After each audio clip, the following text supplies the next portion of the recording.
Well, Endeavour, here it is, the moment we've all been waiting for, the end of Boom. Chapter 18, and the final chapter is called A Bunker Under the Brecon Beacons. School on Monday morning was particularly excellent, for obvious reasons.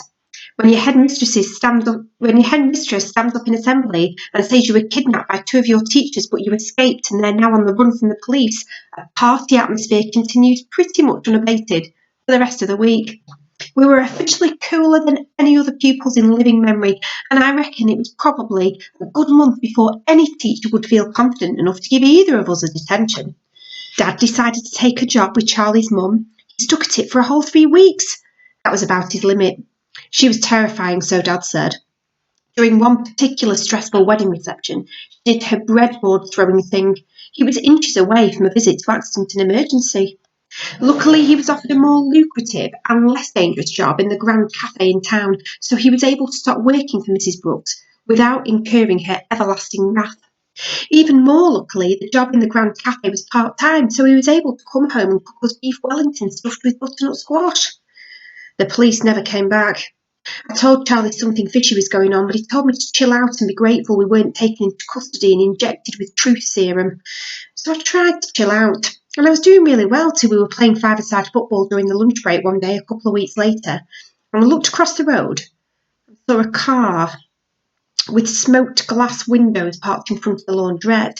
I didn't tell Charlie. He'd just say I was paranoid.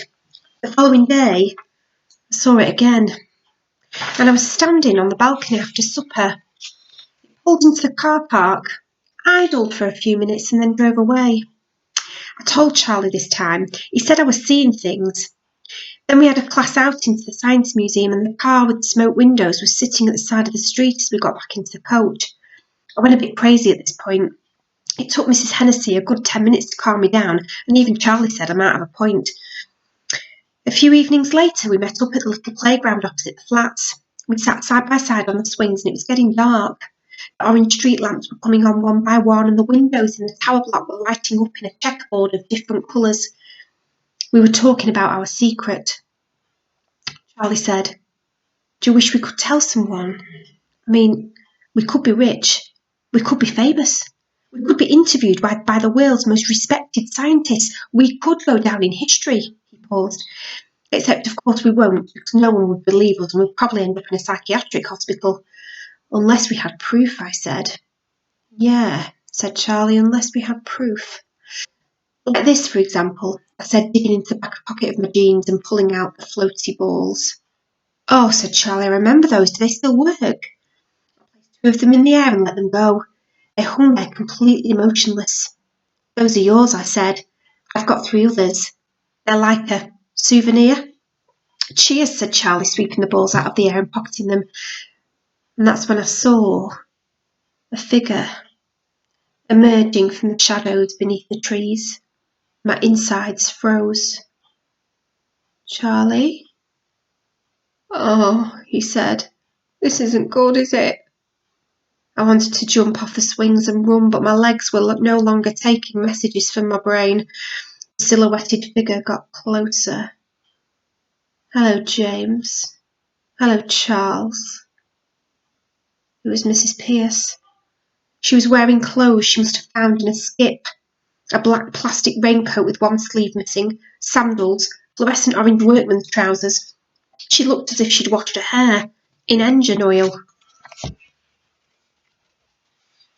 "You were probably expecting me, weren't you?"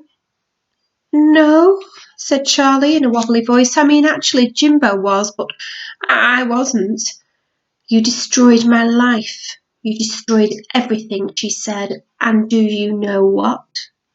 "What?" asked Charlie. "I have absolutely nothing left to lose." "Really?" said Charlie. I could see now that Mrs. Pierce was holding 2 objects. In her left hand was a large hammer, and in her right hand was a small pointy gardening fork. "Now, hang on," said Charlie. "I think we should talk about this, sensibly, like grown-ups." "Be quiet," said Mrs. Pierce. "I'm going to kill you." I looked over her shoulder. The black car with smoke glass windows was parked in front of the flats and the driver's door was standing open. And I'm going to enjoy it so very, very much, said Mrs. Pierce. There was a movement in the darkness behind her. 2 more figures were emerging from the trees. Their clothing was dark and their faces were in shadow, but I could see that they were men. Big men.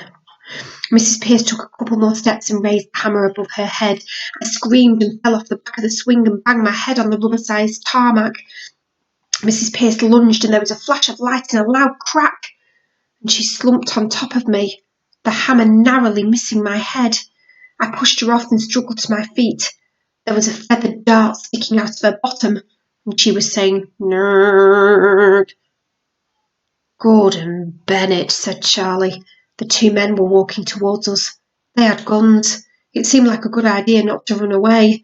The man on the left bent down, yanked the dart out of Mrs. Pierce's bottom, rolled her over, and fitted her with a black plastic muzzle. The man on the right walked up to us and said, "Jimbo?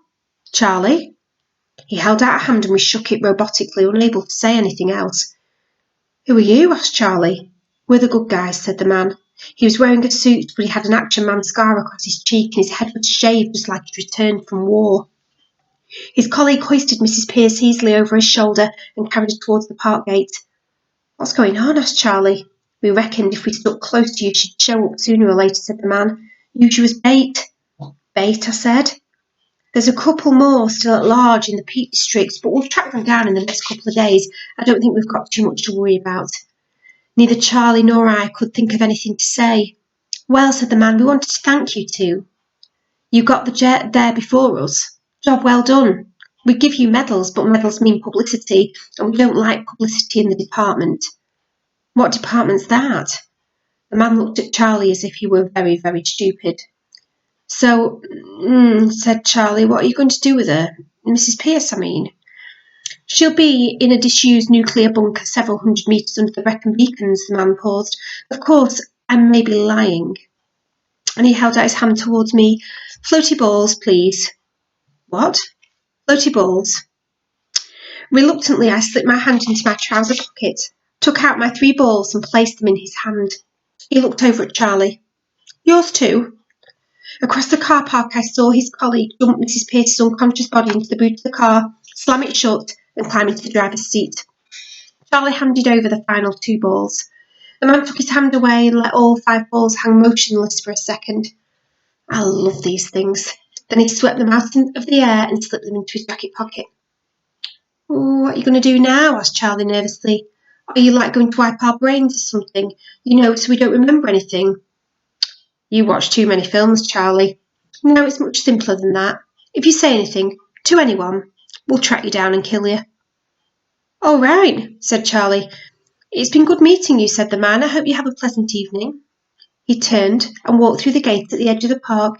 He got into the car with the smoked glass windows, slammed the door, and drove off into the night. Endeavour. The end.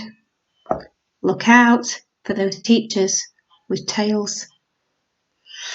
See you soon. Bye.